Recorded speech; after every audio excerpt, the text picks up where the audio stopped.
Students welcome to the class. Now जैसा कि हम जानते ही हैं कि चैप्टर चल रहा है हमारा सम बेसिक कंसेप्ट और उसके अंदर सॉल्यूशन पार्ट, और ये सॉल्यूशन पार्ट के वीडियोस हमारे 11, 12, जेई नीट हब वगैरह हर क्लास के लिए इम्पोर्टेंट हैं, हर चीज़ के लिए इम्पोर्टेंट हैं। आपको हमने स्ट्रेंथ के बारे में बताया था, जिसकी यूनिट ग्राम पर लीटर, और उसी से डेफिनेशन याद करना बताया था आपको। मोलैरिटी बताई थी, मोल पर लीटर, उसी से डेफिनेशन और डिफरेंट फार्मूलाज आपकी कॉपी में आपके पास होने चाहिए। ये सभी चीज़ें, नॉर्मेलिटी और मोलैरिटी क्या रिलेशन है ये बताया था। नॉर्मेलिटी के लेक्चर में आपने इक्विवेलेंट मास को फाइंड आउट करना सीखा, एन फैक्टर की टर्म को सीखा। बहुत यानी कहने का मतलब है कि बहुत सारी चीज़ें आप सीखते जा रहे हैं, लेकिन इनको आपने पेन डाउन ज़रूर करना है, अपनी कॉपी में ज़रूर लिखना है। सभी आपकी जितनी भी जो क्लासेस हैं, जो एक्स्ट्रा क्लासेस हैं हमारी, जो ऑफलाइन क्लासेस हैं, ये उनके बराबर रहता है। जेई और नीट के ऑनलाइन कोर्सेज, जो कोर्सेज हैं, जो डायरेक्ट उनके वीडियोस हैं, वो ऑलरेडी हमारी वेबसाइट पे न्यू सेशन के लिए अपलोड हो चुके हैं www.chemistryvideolecture.com पे। वहाँ पर वो अपडेट ऑलरेडी वहाँ पर हो चुके हैं। तो जो बच्चे नीट और जेई की इस साल के लिए तैयारी कर रहे हैं या आगे के लिए, तो वो एक क्रैश कोर्स होता है, वो वहाँ पर ऑलरेडी अपलोड किया जा चुका है। उसके लिए जो भी बच्चे में देखना चाहें तो वो वहाँ पर विजिट आसानी से कर सकते हैं। हमारा आज का टॉपिक है मोलैलिटी। तो हम मोलैलिटी के बारे में बात कर रहे हैं। मोलैलिटी का मतलब ये होता है कि number of mole of solute present in 1 kilogram of solvent. Molality का मतलब था 1 लीटर सॉल्यूशन में कितने नंबर ऑफ मोल है, यानी वहाँ सॉल्यूशन लिया जाता था। लेकिन मोलैलिटी की डेफिनेशन में हम सॉल्यूशन नहीं, सॉल्वेंट कंसिडर कर रहे हैं, और हम ये कह रहे हैं number of moles of solute present in 1 kilogram of solvent और 1000 ग्राम ऑफ सॉल्वेंट। तो मोलैरिटी और मोलैलिटी में फ़र्क क्या हुआ? पहला मेजर फ़र्क हुआ कि मोलैरिटी में सॉल्यूशन होता है लेकिन यहाँ पर सॉल्वेंट है, और मोलैरिटी में वॉल्यूम होता है लेकिन यहाँ पर वेट कंसीडर किया गया है। मोलैलिटी को हम स्मॉल m से रिप्रेजेंट करते हैं, और मोलैलिटी की जहाँ तक यूनिट है मोल पर किलोग्राम, इस यूनिट को कहा जाता है मोल पर किलोग्राम, यानी number of mole of solute present in 1 kilogram of solvent. इस पॉइंट को याद रखिएगा। तो फार्मूला हम क्या बना सकते हैं? Number of moles of solute divided by weight of solvent in kilogram, ये कहा गया। So number of mole of solute present in 1 kilogram of solvent, या weight of solvent in kilogram. लेकिन हमने तो कहा था भाई इस चैप्टर में जो भी वेट लेंगे ग्राम में लेंगे, जो भी वॉल्यूम लेंगे सीसी में। तो इस किलोग्राम को अगर मैं ग्राम में लिखूं तो देखो इस तरह से लिखा जाएगा, number of moles of solute divided by weight of solvent in gram, और ग्राम को किलोग्राम में कन्वर्ट करने के लिए 1000 से उसको डिवाइड किया। इस तरह से फार्मूला बना। अब नंबर ऑफ मोल दो तरह का पहले से बता रखा है आपको कि एक तो number of mole wait upon molecular मास। तो इस नंबर ऑफ मोल की जगह अगर मैं इस वैल्यू को पुट करता हूं तो हमारा फार्मूला बनेगा molality is equal to weight of solute divided by molecular mass of solute, ये बनेगा वेट ऑफ सॉल्वेंट आएगा, और ऊपर क्या जाएगा, दिस इज 1000। एक ये फार्मूला हमें न्यूमेरिकल में यूज करना होगा। मैं हर आपको टर्म के अंदर इम्पोर्टेंट फार्मूले पहले ही बताता हूँ कि भाई ये फार्मूले आपको याद करने ज़रूरी हैं, क्योंकि पास्ट में देखा जाए पिछले 22 सालों से जो हम देख रहे हैं किस तरह से एग्जामिनेशन में क्वेश्चन आता है। तो यहाँ पर इन दो फार्मूले की हमें ज़रूरत नहीं है, ये फार्मूला। और नंबर ऑफ मोल का दूसरा फार्मूला क्या होता है? Number of particle upon Avogadro number. तो अगर मैं यहाँ पर नंबर ऑफ मोल की जगह ये लिख दूँ कि number of solute particle divided by Avogadro number, चाहे Na लिख दो या 6.02 into 10⁻23 weight of solvent in gram, ये दो फार्मूले मोलैलिटी के आपको इस्तेमाल करने हैं। ये दो फार्मूले यूज होंगे। मोलैलिटी की जहाँ तक यूनिट है तो हमने कहा कि मोल पर किलोग्राम तो लिखते ही हैं, उसके अलावा मोलल शब्द से भी रिप्रेजेंट किया जाता है, मोलल भी इसकी यूनिट कहलाई जाती है। तो इस तरीके से मोलैलिटी के इस फार्मूले को याद रखना। मैं भी आपको आगे मोलैलिटी और मोलैरिटी के बीच का एक रिलेशन भी बताऊंगा, जो इम्पॉर्टेंट है जेईई और नीट एग्जामिनेशन के लिए। लेकिन पहले ज़रा एक दो क्वेश्चन सॉल्व करके देख लें और जान लें कि आखिर ये फार्मूले हमसे सॉल्व होंगे भी या नहीं होंगे, अप्लाई होंगे या नहीं होंगे। फटाफट ज़रा इसको जान लेते हैं। लेट कहा गया 4 gram of NaOH present in 100 gram of solution, find molality. देखो फार्मूला सामने है, अगर आप इस फार्मूले को देख के जवाब बता सकते हो तो तुरंत बता दो। 4 gram of NaOH present in 100 gram of solution.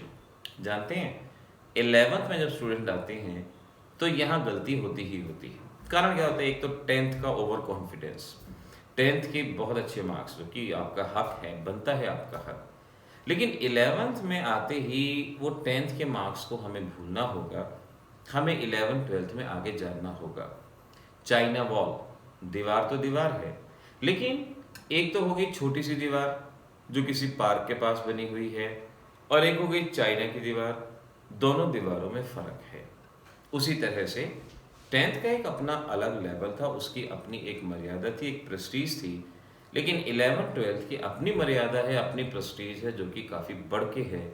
तो इसीलिए आप खुद से ट्राई करो। हाँ, मैंने कहा कि गलतियाँ इसमें होती हैं आपसे। देखो कैसे। सबसे पहले जो मैं कहता हूँ, जो गिवन है लिख लो। वेट ऑफ सॉल्यूट यानी NaOH कितना है? 4 ग्राम। 100 gram of solution, weight of solution कितना हो गया? 100 ग्राम। आपको वेट दिया गया है या नंबर वेट, तो ये वैल्यू इस फार्मूले में पुट होंगी। Wait of solute, molecular mass, NaOH का मॉलिक्यूलर मास 40, और इस तरह से आप इसको सॉल्व कर सकते हो। लेकिन एक छोटी सी गड़बड़, हमें चाहिए वेट ऑफ सॉल्वेंट, हमें चाहिए वेट ऑफ सॉल्वेंट, लेकिन क्या दिया गया है हमें? हमें दिया गया वेट ऑफ सॉल्यूशन। चाहिए सॉल्वेंट, गिवन है सॉल्यूशन। तो अब हम क्या करेंगे? हम वेट ऑफ सॉल्वेंट निकालेंगे, और सॉल्वेंट का वेट क्या होता है? सॉल्यूशन माइनस सॉल्यूट, यानी 96 ग्राम, ये सॉल्वेंट का वेट आएगा। बस अब अप्लाई कर दो फार्मूला, अब तो बिल्कुल ठीक हो जाएगा। Wait of solute this is 4, molecular mass this is 40 into 1000 divided by 96। और अगर हम इसको सॉल्व करें तो मैं आपको बताता हूं, देखिए क्या आएगा। और सॉल्व करने के बाद आपका जवाब यहाँ पर 1.0416। Let me check again. So this is 4 और 40 है यहाँ, और 1000 भी है, डिवाइडेड बाय 96 भी है। 1.0416 मोलल, ये हमारा जवाब यहाँ बनेगा।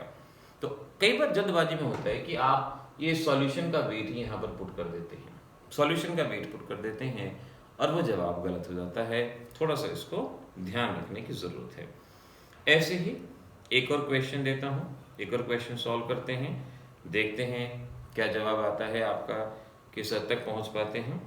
क्वेश्चन ये है, 11.1 gram calcium chloride present in 100 gram water, 100 gram water. Find out molality, molality of calcium chloride, B molality of calcium ion, C molality of chloride ion. ऐसा क्वेश्चन मैं एक मोलैलिटी के दौरान भी करवा चुका हूँ, लेकिन बार बार याद दिलाना पड़ता है। रामायण में था ना कि हनुमान जी को याद दिलाना पड़ता था कि भाई आप में ताकत है, और हनुमान जी को एक बार अगर याद आ जाए फिर तो वो लंका कूद जाते थे, लंका दहन करके आते थे। इसी तरह से आप बच्चों की शक्ति होती है, एक बार अगर आपको ताकत याद आ जाए ना तो आप बड़े बड़ों की लंका को आग लगा दो, ऐसा भी होता है। तो ये क्वेश्चन जरा ध्यान से देखो। सबसे पहले हमेशा की तरह देखो, अगर आप सॉल्व कर सकते हो तो आप मेरे से पहले पहले जल्दी जल्दी सॉल्व कर दो, मुझे समझाने में समय लगता है, लेकिन आप फटाफट इसको सॉल्व कर सकते हो। 11.1 ग्राम यानी वेट ऑफ सॉल्यूट, ये है आपके पास 11.1 ग्राम। 100 ग्राम ऑफ वाटर यानी वेट ऑफ सॉल्वेंट, और ये है आपके पास 100 ग्राम, ये वेट ऑफ सॉल्वेंट है। अब सवाल ये उठता है कि भाई सॉल्यूट का वेट यानी कैल्शियम क्लोराइड का वेट गिवन है, सॉल्वेंट का वेट गिवन है, तो ये तो क्लियर है कि फॉर्मूला कौन सा यूज होगा, वेट वाला फार्मूला यूज होगा। क्या हमें सारी चीज दी गई है? वेट ऑफ सॉल्यूट दिया गया है, वेट ऑफ सॉल्वेंट दिया गया है, मॉलिक्यूलर मास निकाल लेंगे। तो पहले हम मोलैलिटी ऑफ कैल्शियम क्लोराइड, क्योंकि वेट कैल्शियम क्लोराइड का है तो पहली मोलैलिटी भी कैल्शियम क्लोराइड की आएगी। Wait of solute 11.1 into 1000 divided by molecular मास, इसका एटॉमिक मास 40, 35.5 प्लस 35.5 111, और वेट ऑफ सॉल्वेंट कितना हो गया 100। इस तरह से पॉइंट हटाया, यहां से सॉल्व किया तो ये कितना आया 1 मोलर। तो हमारे पास कैल्शियम क्लोराइड की मोलैलिटी आ चुकी है 1 मोलर, ये 1 मोलर है। चलो देखो इसकी मोलैलिटी आ गई। अब कैल्शियम आयन की मोलैलिटी आप निकाल नहीं सकते क्योंकि आपके पास कैल्शियम आयन का वेट दिया ही नहीं गया। जब तक वेट नहीं होगा तब तक वेट की वैल्यू कैसे पुट करोगे? क्लोराइड आयन का वेट नहीं है तो क्लोराइड की वैल्यू कैसे पुट करोगे? नहीं हो सकता। तो इनडायरेक्ट वे में सॉल्व करेंगे, ऐसी कैसी बात है, ऐसे कैसे नहीं होगा। और कैसे सॉल्व करोगे? आपको पता है कि calcium chloride is made up of calcium ion and 2 chloride ion. It is made up of calcium ion and 2 chloride ion, जिसका मतलब ये हुआ कि अगर ये टूटता है तो ये भी उतना ही मिलता है, लेकिन क्लोराइड आयन डबल मिलते हैं। यानी अगर ये हमारे पास एक मॉलिक्यूल है तो एक कैल्शियम मिलेगा और 2 क्लोराइड मिलेंगे, 2 क्लोराइड मिलेंगे। इसी रिलेशन का इस्तेमाल करें, अगर इसकी मोलैलिटी 1 है तो कैल्शियम आयन की मोलैलिटी भी 1 होगी, क्लोराइड आयन की डबल होगी। ये आ गया हमारा जवाब। हम कैल्शियम क्लोराइड की मोलैलिटी, कैल्शियम आयन की, क्लोराइड आयन की, ये सारी की सारी मोलैलिटी हमें यहाँ पर मालूम पड़ेगी।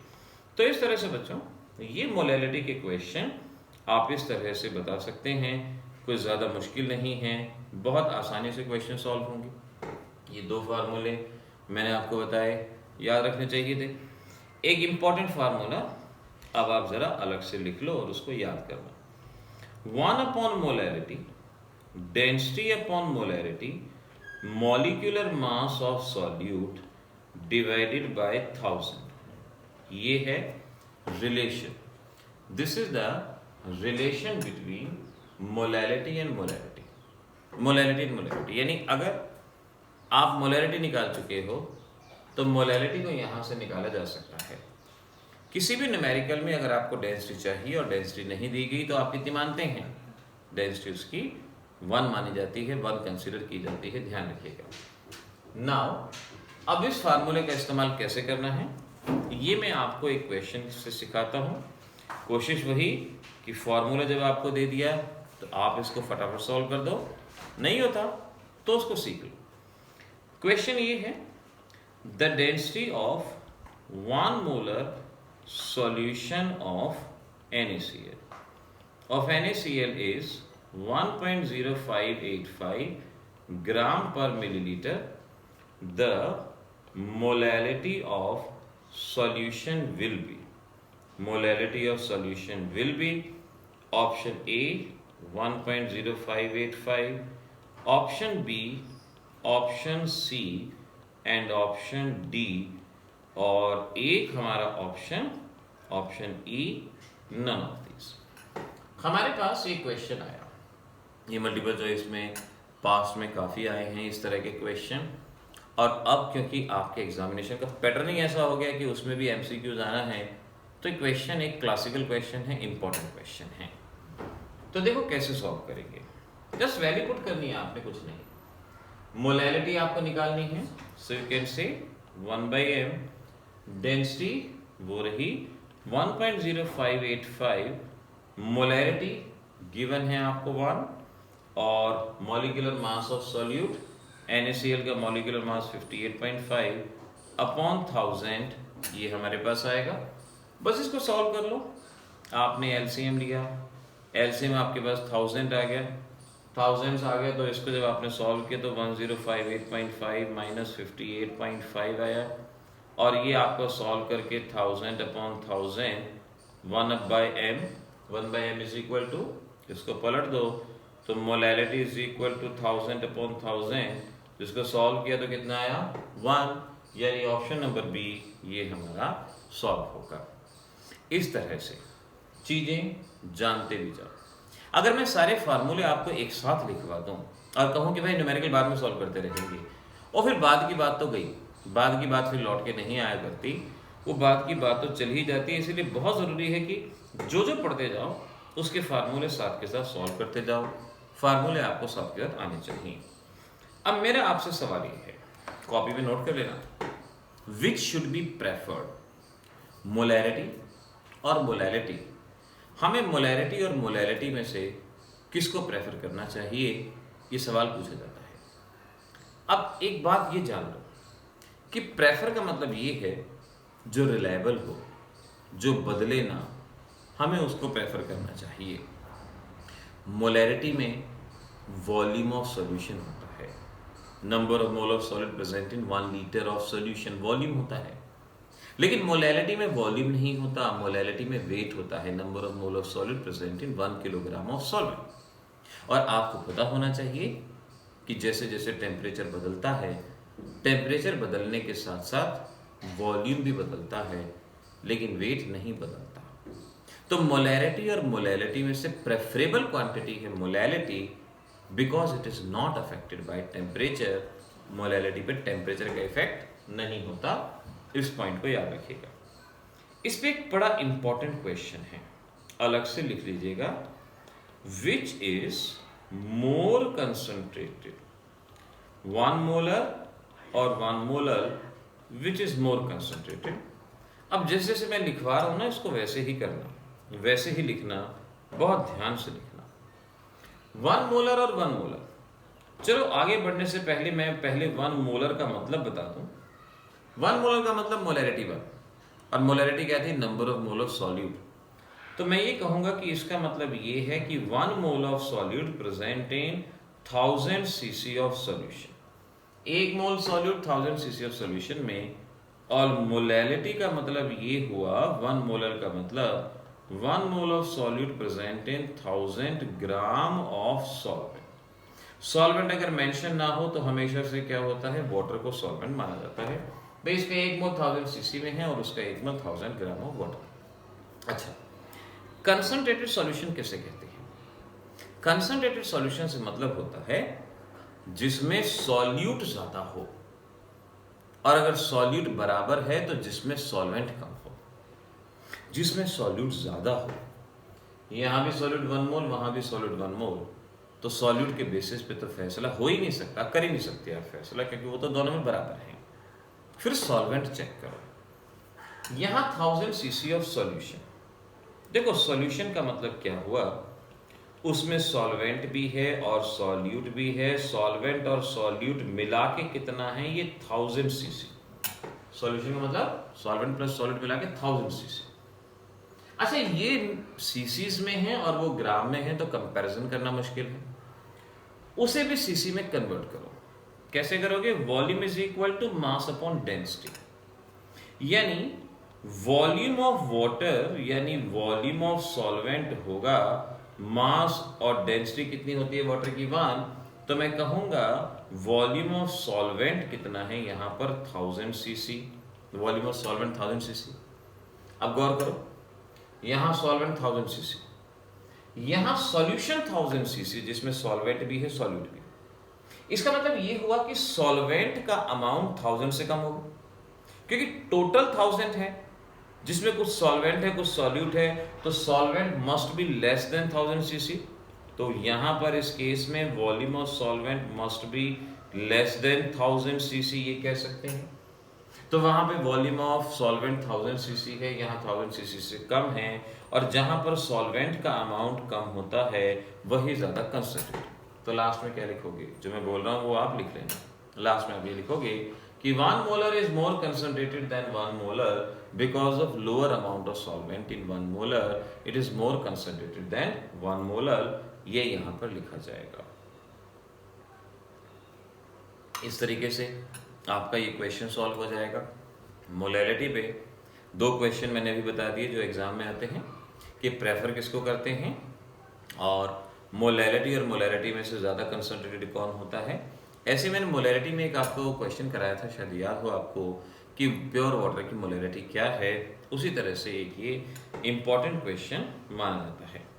तो इस तरह से बच्चों ये आपका मोलैलिटी का कंसेप्ट जो इस तरह से किया गया। अब जरा आगे बढ़ते हैं, अब सीखते हैं अगली कंसंट्रेशन टर्म और इसे कहा जाता है mass fraction. This is called as mass fraction. Mass fraction आपको दो टर्म पढ़नी है, एक मास फ्रैक्शन और एक मोल फ्रैक्शन। मास फ्रैक्शन का मीनिंग क्या है? मास फ्रैक्शन का मतलब है the ratio of mass of one component to the total mass of solution. लिख लेना, it is the ratio of mass of one component, mass of one component to the total mass of solution. यानी solution में जितने भी component हैं, एक component का mass divided by total. Let मैं कहता हूं आपके पास एक सॉल्यूशन है और इस सॉल्यूशन में दो चीजें हैं, एक ए है जो कि सॉल्वेंट है और एक बी है जो कि सॉल्यूट है। इस सॉल्यूशन के अंदर एक सॉल्वेंट एक सॉल्यूट। लेट सॉल्वेंट का वेट है WA और सॉल्यूट का वेट है WB। WA WB ये इनका वेट है, तो टोटल वेट कितना हो गया? टोटल वेट हो गया WA प्लस WB, ये यहां पर टोटल वेट बनेगा। इस तरह से वेट ऑफ सॉल्यूट और टोटल वेट हमारे पास आ गया। मास फ्रैक्शन को इस सिंबल से रिप्रेजेंट किया जाता है, मास फ्रैक्शन को भी मोल फ्रैक्शन को। आप इसको x बोल सकते हैं, एक्चुअल में ये होता है काई बोला जाता है, लेकिन आम बोलचाल की भाषा में लोग x भी बोल देते हैं, तो ठीक है, ज़्यादा हम एकदम से जजमेंटल नहीं होंगे कि नहीं उसको ये नहीं बोलना चाहिए, तो ठीक है, जिसने बोल दिया it may be considered as x और it may be considered as chi. तो mass fraction of A, the ratio of mass of one component to the total mass, so we can say WA divided by WA plus WB. Mass fraction of A, weight of A divided by weight of A plus weight of B. और इसी तरह से mass fraction of B WB upon WA plus WB, ये कहा जाएगा। अगर A का mass fraction निकालना है या B का, तीन कंपोनेंट होते हैं A B C, तो WA plus WB plus WC ये हो जाता है। एक बात और हमेशा याद रखनी है कि sum of the mass fraction is always one. किसी भी सॉल्यूशन में मास फ्रैक्शन का सम हमेशा वन होता है, इस बात को भी आपको याद रखना होगा। और अगर आप मास फ्रैक्शन जानते हैं तो मास परसेंटेज भी बता सकते हैं। मास फ्रैक्शन इंटू 100, किसी का भी मास फ्रैक्शन पता हो 100 से मल्टीप्लाई कर दो, वो उसकी मास परसेंटेज आ जाएगी। तो कंसेप्ट हमारा तैयार है। अगर अब आपसे कोई मास फ्रैक्शन की डेफिनेशन पूछे, आप बता दोगे ratio of mass of one component to the total mass of solution. ऐसे ही, बिल्कुल ऐसे एक और कंसेप्ट मैं आपको बनाना सिखाता हूं, मोल फ्रैक्शन, और इसे इंपॉर्टेंट मार्क कर लेना, मोल फ्रैक्शन। ध्यान रखना, मोल फ्रैक्शन मैं इसी से डेवलप करता हूं। देखो, जहां जहां मास लिखा है वहां से मास हटा के मोल लिख दो। मास फ्रैक्शन की जगह मोल फ्रैक्शन, रेशियो में मास लिखा है तो इस मास को हटा के मोल लिख दो, मोल लिख दो। The ratio of mole of one component to the total mole of solution. यानी अगर आपको मोल्स दिए गए हैं तो किसी एक कंपोनेंट के moles divided by total moles of solution, ये बनेगा। अगर मैं कहता हूं यहाँ ए और बी दो सॉल्वेंट और सॉल्यूट हैं, तो मोल फ्रैक्शन में अब हम लेंगे number of mole of A and number of mole of B. अब मोल ले लो तो मोल फ्रैक्शन बन जाएगा। तो टोटल नंबर ऑफ मोल्स किसके बराबर हो जाएंगे? That will be Na plus Nb। ये टोटल नंबर ऑफ मोल, देखो बिल्कुल वैसे जा रहे हैं हम जैसे मैंने मास फ्रैक्शन बताया। तो चीजें मुश्किल नहीं होती हैं, उसको इंटरकनेक्टेड वे में याद करो, समझो, वो चीजें आसानी से होती चली जाती हैं। यहाँ पे W की जगह N लिख दो, यानी number of mole of A divided by total number of mole, so ratio of number of mole of one component divide by total. ऐसे ही आप इस केस में देखो, number of mole of B divide by total हो गया अपने आप। Sum of the mole fraction is equal to 1। इस तरह से हमारा ये मोल फ्रैक्शन का टॉपिक यहाँ पर तैयार हो जाएगा, ये बनेगा। तो अभी तक देखो मोलैलिटी क्या होती है और मोल फ्रैक्शन क्या है, मोलैलिटी मोलैरिटी में रिलेशन क्या है, इंपॉर्टेंट क्वेश्चन क्या है, ये सारी चीज़ें मैंने आपको साथ साथ बता दी। हमें मेनली न्यूमेरिकल सॉल्व करने हैं मोल फ्रैक्शन के। फिर मोल फ्रैक्शन का एक रिलेशन मैं आपको और बताऊंगा, लेकिन पहले मैं आपको मोल फ्रैक्शन का न्यूमेरिकल सॉल्व करना सिखा देता हूं। सीखिए। आपसे कहा गया a solution consist of 20 gram NaOH in 90 gram water. 90 gram water. Find out mole fraction of NaOH and mole fraction of water. ये आपसे पूछा गया, दोनों का मोल फ्रैक्शन बताना है। अब मोल फ्रैक्शन बताना है तो हमें नंबर ऑफ मोल चाहिए। क्या गिवन है? 20 gram. Gram is the unit of weight, so we can say weight of NaOH is given to us is 20 gram and weight of H2O is given is the 90 ग्राम। ये wait given है। अगर mass fraction निकालना होता तो wait से direct निकाल लेते, लेकिन यहाँ हमें मोल फ्रैक्शन निकालना है।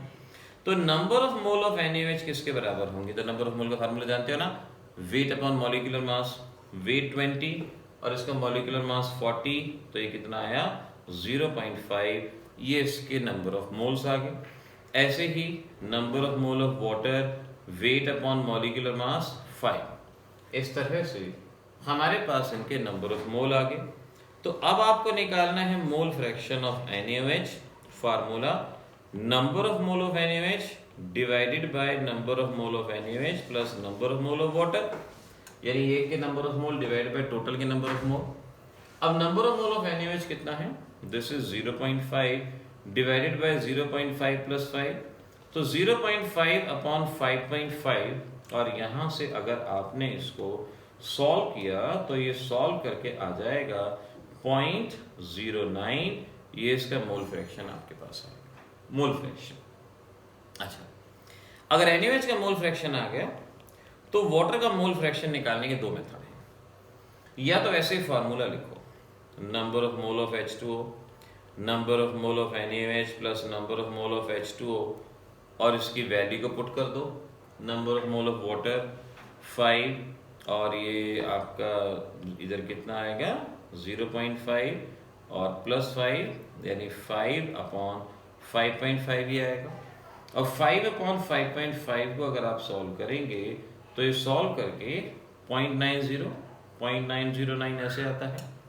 या दूसरा मेथड है, अभी अभी मैंने बताया था कि sum of the mole fraction is equal to 1। अगर दो कंपोनेंट हैं तो इनके मोल फ्रैक्शन का सम 1 के बराबर होगा। तो आप ऐसे भी कह सकते थे कि mole fraction of NaOH plus mole fraction of H2O is equal to 1। NaOH का मोल फ्रैक्शन पहले निकाल ही लिया था, तो mole fraction of water is equal to 1 minus mole fraction of NaOH, यानी 1 माइनस 0.09 और ये 0.9। ये आपके पास यहाँ पर जवाब आता। बहुत आसानी से आप इस क्वेश्चन को यहाँ पर कर सकते थे। तो मोल फ्रैक्शन का क्वेश्चन ऐसे ही सॉल्व होगा जिस मेथड से आपको बताया। इस मेथड को आपने अडॉप्ट करना है, क्योंकि आपको व्हाट्सएप के ऊपर जो वर्कशीट दी जाएंगी या जो हम क्विज वगैरह डालते हैं, अगर वो क्विज आएगी तो आपको इससे कंसर्न क्वेश्चन वहाँ पर मिलेंगे। तो ज़रूरी है आप इन कंसर्न क्वेश्चन को अच्छे से सॉल्व कर लें। क्वेश्चन पूछ लेते हैं, what is the relation between molality and mole fraction? Molality और मोल फ्रैक्शन में क्या रिलेशन है पूछ लेते हैं। 12th लेवल पे तो हम इसको डेराइव भी कर सकते हैं, 11th लेवल पे डायरेक्ट याद रख सकते हो। Molality is equal to mole fraction of solute into 1000 mole fraction of solvent into molecular mass of solvent. ये डायरेक्ट रिलेशन अभी आप 11th लेवल पे याद कर सकते हो। अगर आपको सॉल्यूट का मोल फ्रैक्शन पता है तो 1 में से माइनस करोगे, ऊपर अभी जो मैंने न्यूमेरिकल कराया था उसकी तरह सॉल्वेंट का मोल फ्रैक्शन आ जाएगा आपके पास। यहाँ वैल्यू पुट करोगे, सॉल्वेंट का मॉलिक्यूलर मास। क्लास 11 12th में सभी न्यूमेरिकल में सॉल्यूट का मॉलिक्यूलर मास आता है, लेकिन इस फार्मूले के अंदर सॉल्वेंट का मॉलिक्यूलर मास आता है। इस बात को आपको हमेशा ही याद रखना चाहिए, इस बात को भूलना नहीं चाहिए। तो ये फार्मूला हमारे पास है। अब मैं आपको होमवर्क के लिए क्वेश्चन देता हूँ। अगर साथ के साथ कर सकते हो तो साथ के साथ कर दो। क्वेश्चन है इसी फार्मूले पे बेस्ड है। Find out molality of aqueous solution in which mole fraction of solute is 0.25। अगर इसको अभी मेरे साथ साथ कर सकते हो तो अभी साथ के साथ सॉल्व कर दो। कमेंट सेक्शन में या चैट सेक्शन में मुझे इसका जवाब बता दो कि क्या आंसर आएगा। आपके पास find out molality find out करने को आपसे कहा गया है। आपको मोल फ्रैक्शन सॉलिड का दिया गया है। जब सॉलिड का मोल फ्रैक्शन है तो सॉल्वेंट का निकाल सकते हैं, 1 में से माइनस कर दिया, वो आ जाएगा। मॉलिक्यूलर मास ऑफ सॉल्वेंट, क्योंकि एक्वा सॉल्यूशन है, वाटर है, तो सॉल्वेंट का मॉलिक्यूलर मास यानी वाटर का मॉलिक्यूलर मास 18। यानी अगर मैं डायरेक्ट आपको यहीं पर वैल्यू पुट अगर यहाँ पर करना सिखा भी दूँ तो मोल फ्रैक्शन ऑफ सॉलिड ये हो गया। सॉल्वेंट का मोल फ्रैक्शन मैंने बताया था कि sum of the mole fraction is equal to 1, तो सॉलिड का मोल फ्रैक्शन पता है तो सॉल्वेंट का होगा 1 माइनस 0.25 यानी 0.75, और ये 18, मॉलिक्यूलर मास ऑफ सॉल्वेंट 18। और जब आप इसको सॉल्व करते हैं तो जवाब आता है 18.5 मोलल, ये आपका जवाब आता है। इस तरह से बच्चों हमारा ये क्वेश्चन और ये पूरा टॉपिक कंसंट्रेशन के मेन टॉपिक यहाँ खत्म हो चुके हैं। एक छोटी मोटी टर्म है जो मैं ये कहूँगा कि आप अगर होमवर्क के तौर पे उसको ढूंढने की कोशिश करें। मैं आपको होमवर्क दे रहा हूँ, पार्ट्स पर मिलियन कंसंट्रेशन क्या होती है बताने की कोशिश कीजिएगा। पार्ट्स पर मिलियन कंसंट्रेशन यानी ppm, what is the ppm concentration, इसको होमवर्क में करने की कोशिश कीजिएगा। अगर आपने इसको होमवर्क में कर लिया तो हम इस चैप्टर के next portion empirical molecular formula limiting reactant तक पहुंच जाएंगे और फिर बहुत जल्दी हमारा ये चैप्टर खत्म भी हो जाएगा। मिलेंगे अगली क्लास में। क्या आप बनना चाहते हैं डॉक्टर और इंजीनियर? क्या आप तैयार हैं आने वाले जेईई और नीट एग्जामिनेशन के लिए? अगर नहीं तो हम कर सकते हैं आपकी मदद। हमारा न्यूली डिज़ाइन ऑनलाइन कोर्स आपको इन एग्जामिनेशन में एक परफेक्ट स्कोर दिलवाने में, रैंक दिलवाने में आपकी मदद कर सकता है। विजिट कीजिए डेमो लेक्चर्स के लिए www.chemistryvideolecture.com पर।